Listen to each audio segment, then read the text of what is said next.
decided to reimburse us for the costs associated with the lab work. We are indeed grateful for this outcome and the fact that they have agreed to forward their findings to the Office for Civil Rights.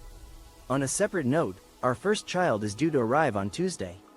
TLDR, our lab confirmed a HIPAA violation in our IVF treatment, have been reimbursed for the lab work, and will be forwarding their findings to the Office for Civil Rights. Link to the original post. Update: dying a virgin is 1000% more honorable than forcing sex on someone. There was a post earlier stating that rapists were like also sad people because they never got given a chance or some bullshit. Nah, you're a dope virgin, gumdrop up until you force someone to fuck you. Once yo, remaining a virgin is infinitely more admirable than resorting to coercive behavior. A recent post claimed that perpetrators of sexual violence often struggle with their own issues, implying that they never received opportunities or understanding. However, this reasoning falls flat. Let's be clear. Being a naive or inexperienced individual is a far cry from someone who can't control their primal urges. Forcing someone into sex betrays a lack of self-control and emotional intelligence, rendering the perpetrator even more pitiful than the virgin. Do not sympathize with convicted rapists. Their actions are inexcusable, regardless of any personal struggles or emotional deficiencies they may have. The trans shitposting thread, too many threads. You know the drill. All trans-related posts other than genuinely personalized posts will be removed. I am also deleting all trans-related posts that are not personal in the last 24 or so hours. Let's get some post-diversity goy. The trans community discussion, there are far too many threads cluttering the board, and we've all seen it before. From now on, any posts not directly related to a personal story or experience will be removed. Additionally, I'll be deleting any non-personal trans-related posts from the past 24 hours to encourage a more diverse discussion. Please note that this thread is not a designated safe space, but I will not intervene if others choose to express their opinions or call out perceived transphobia or disrespect. Use your discretion when posting. Unfortunately, my inbox will be flooded with notifications, so I'll have to endure the extra workload. I'm stealing a living. I'm a pro slacker working 2 to 3 hours max a day in a comfortable corporate job. I give the impression of working hard, but the truth is I'm just super efficient and take massive risks with things like due diligence. I'm so unmotivated and yet I've a life of comfortable deception. I've mastered the art of doing the bare minimum, fooling everyone into thinking I'm a diligent worker. But the truth is, I'm a master of efficiency, and my get the job done quickly approach often involves taking calculated risks and cutting corners, like skimping on due diligence. Despite my lack of motivation, I've managed to rise through the ranks, but the thought of leaving my secure corporate job to pursue my true passion, flying, seems daunting, especially given my advanced age of 44. It's amusing that I can spot others like me, fellow slackers and charlatans, from a mile away, as if we share a secret understanding. Not liking dogs is okay. Please keep your dog off of me. I don't like dogs. I never have. I don't hate them. I don't care if others enjoy them. I just personally don't like them. I don't want to pet your dog. Speak to your dog as though it's a person, child, and I absolutely. Respecting personal boundaries. A matter of choice. It's perfectly fine to not be a fan of dogs. I'm one of those individuals who hasn't ever developed a liking for them. While I don't harbor any animosity towards them, I also don't feel compelled to participate in activities that involve dogs. I respect that many people adore their canine companions, but for me, it's just not something I can relate to. When it comes to interacting with dogs, I'd prefer to keep some distance.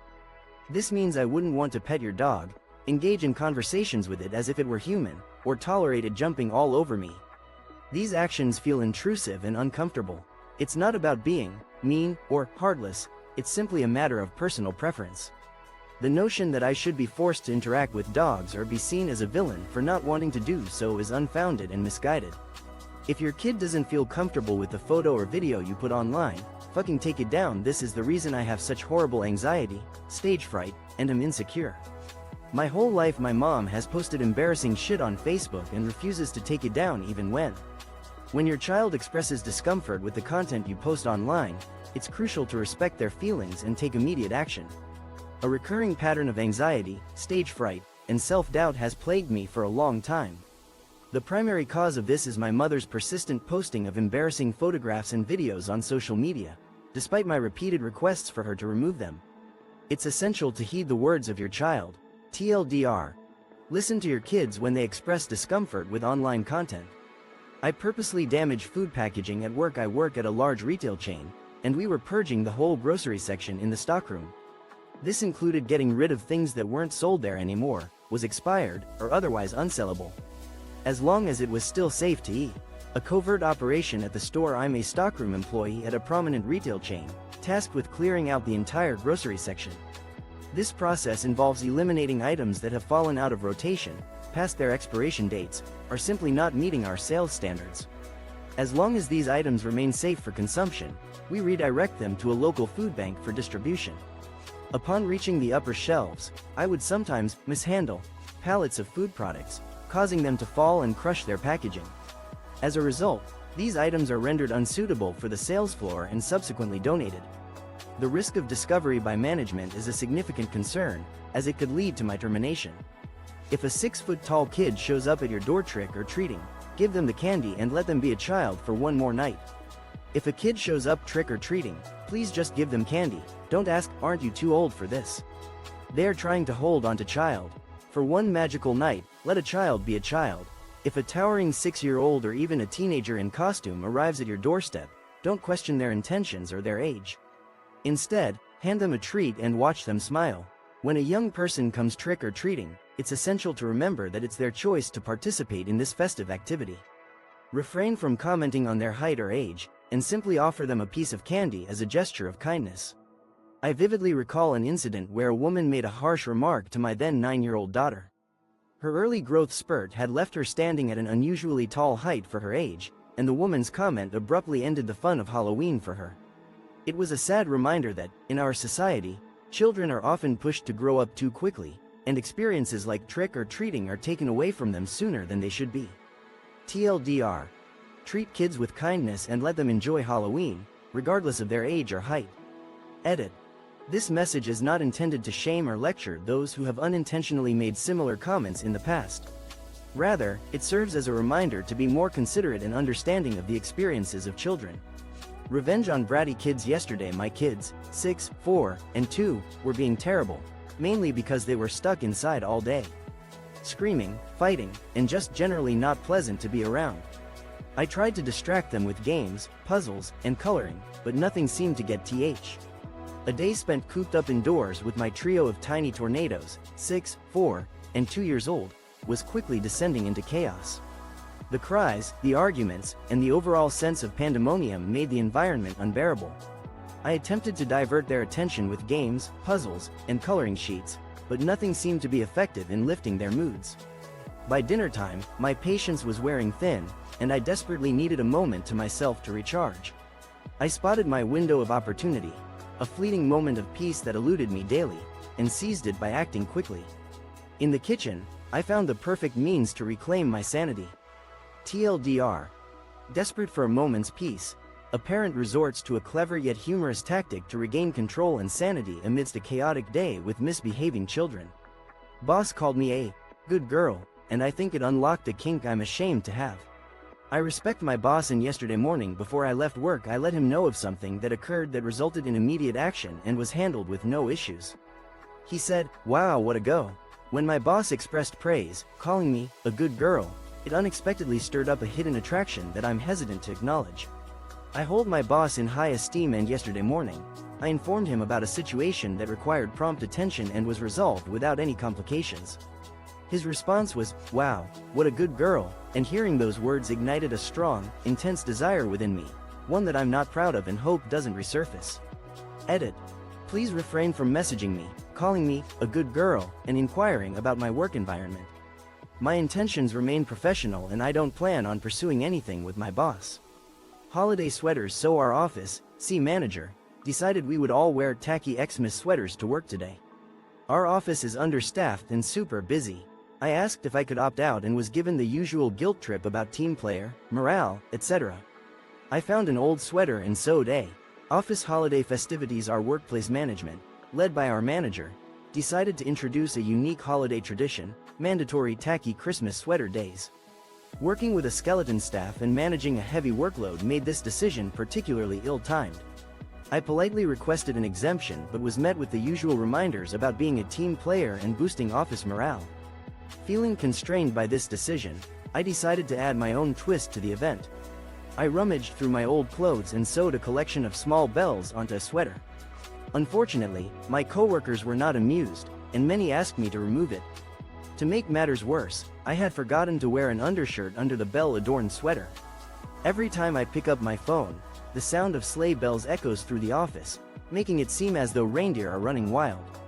It appears that this holiday activity will not be repeated in the future. Tried polyamory and OMG, why are so many of them so unattractive and some look like they haven't showered? So I decided to give polyamory a shot, I mean YOLO, right?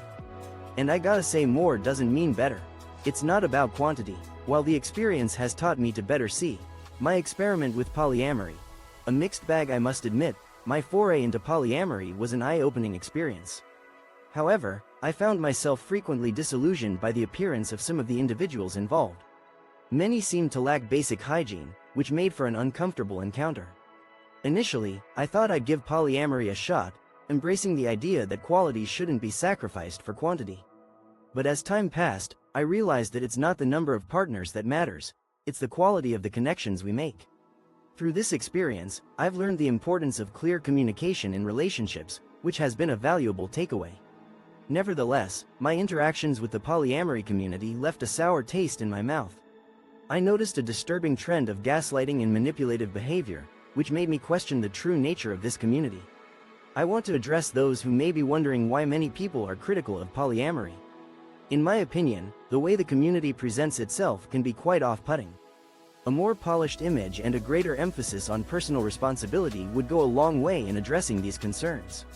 This response has been edited for clarity and coherence. TLDR, the author's experience airline. When I was lining up to check in for my flight to Brisbane, in front of me was an arrogant man who started yelling and swearing at the check-in lady because he had left it too late to check baggage in. She was very polite and appeared very accommodating after advising hi. Flight fiasco. As I waited in line to check in for my Brisbane-bound flight, a self-assured individual stood ahead of me. He began berating the check-in staff member over a missed baggage check-in deadline. Despite the circumstances, the staff member maintained her composure and offered assistance, her tone remaining courteous and considerate. However, the man refused to accept the situation, only to eventually submit his luggage for checking and depart for the gate. I took a moment to commend the staff member on her professionalism. She graciously acknowledged my compliment, and with a hint of amusement, revealed that the disgruntled passenger's luggage was bound for Sydney, but his destination was Perth. I proposed to my girlfriend of 10 years yesterday, and she said no because I took too long. Basically, the title. I was so excited. I proposed. I handed her the ring. She looked like she was going to cry. Then she said, "Sorry. I don't think we should get married." I asked H. Yesterday's proposal left a bitter taste in my mouth as my girlfriend of 10 years rejected me, citing a painful truth. The moment I got down on one knee, my heart swelled with anticipation. I proudly presented her with the ring, expecting tears of joy to follow. But instead, I was met with a mix of sadness and regret. As the reality of the situation began to sink in, she broke the news that shattered my world. "I don't think we should get married." I desperately sought clarification, only to be met with a poignant reflection of our decade-long relationship. Her words cut deep, piercing the veil of my confidence and leaving me reeling. "You've taken a decade to decide if I'm the one for you," she said, her voice heavy with emotion. "I don't know how to accept being the perpetual, maybe, in your life. I'm consumed by regret, left to grapple with the consequences of my delayed decision. The woman I've loved for so long has made it clear she's unwilling to be my wife, leaving me lost and uncertain about my future." The comments are filled with sympathetic messages and words of encouragement, but they haven't changed the painful truth. People are sharing their own stories of dinnertime compliance. Back when I was a kid, we had a rule where you weren't allowed to start eating food before we had said the blessing. The penalty for doing so was having to wait 1 minute to start eating after the blessing for each bite you had taken before the blessing. The dinner rule. Growing up, my family had a tradition where no one could take a bite of food until the blessing had been said. Breaking this rule came with a consequence. For each mouthful eaten before the blessing, you had to wait 1 minute before continuing to eat. I disliked this rule intensely because I resented the delay in eating. I devised a plan to circumvent the rule by eating my entire meal before the blessing. If there was no food left to wait for, then I wouldn't have to wait either. This plan worked for a little while, until my mother caught on when I was about halfway through my meal, and my secret was exposed. But despite being discovered, it was still a clever tactic in my book. The original story showcases a classic example of a child trying to find ways to avoid an unpleasant rule. The creative solution devised by the child is relatable and amusing, as it highlights the resourcefulness and cunning that children often employ in their attempts to navigate the rules set by their parents. This story can be seen as an example of a common childhood experience where children try to find loopholes in rules to achieve their goals. It also showcases the importance of patience and self-control in adhering to rules and traditions. AITA for not giving my sister a clean plate? At dinner last night my sister wanted a second helping, so I took her plate and got her one. She was upset when she saw the plate and asked why I brought her a dirty plate. I said it was her plate that she was just eating off of. Am I the asshole for not giving my sister a clean plate? During dinner last night, my sister requested a second serving. I collected her plate and brought it